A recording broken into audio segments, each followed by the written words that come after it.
Welcome to Shenba's creativity.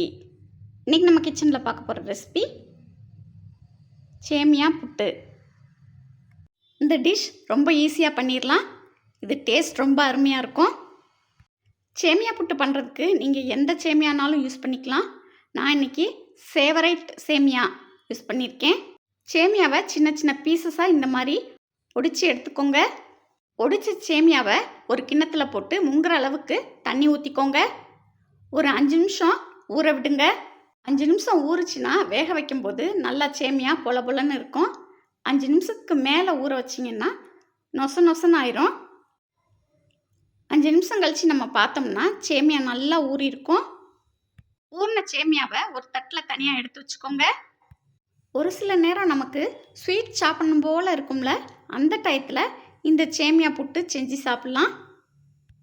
வீட்டில் இருக்க குட்டீஸ்லேருந்து பெரியவங்க வரைக்கும் இதை விரும்பி சாப்பிடுவாங்க.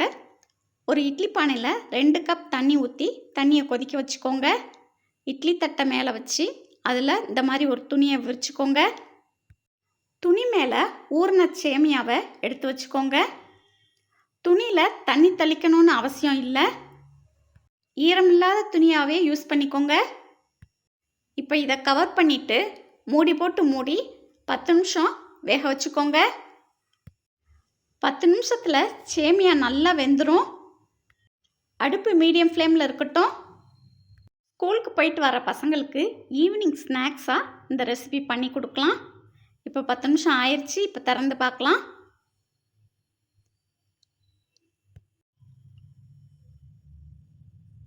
சேமியா நல்லா வெந்திருக்கு. சேமியா துணியில் ஒட்டாமல் நல்லா எடுக்க வரும். இதை எடுத்து ஒரு கிண்ணத்துக்கு மாற்றிக்கோங்க. சேமியாவை லேசாக கையிலே உதுத்தி விட்டுக்கோங்க.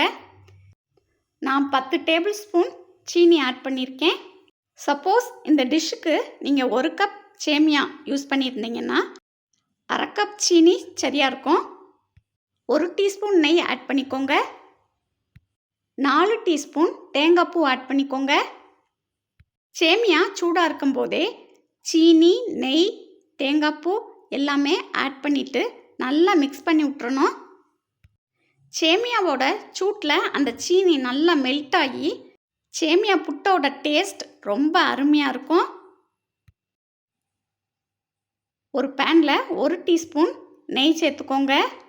நெய் சூடானதும் முந்திரி பருப்பு சேர்த்து நல்லா செவக்க வறுத்து எடுத்துக்கோங்க. சேமியாவை வேறொரு கிண்ணத்துக்கு மாற்றிக்கோங்க. இப்போ வறுத்து வச்சுருக்க முந்திரி பருப்பை இதோட ஆட் பண்ணிக்கோங்க. சுவையான சேமியா புட்டு அருமையாக ரெடி ஆயிடுச்சு. நீங்களும் இந்த ரெசிபி உங்கள் வீட்டில் கண்டிப்பாக ட்ரை பண்ணி பாருங்கள். இது வரைக்கும் நம்ம சேனலை சப்ஸ்கிரைப் பண்ணாதவங்க மறக்காமல் சப்ஸ்கிரைப் பண்ணி வச்சுக்கோங்க. தேங்க்யூ.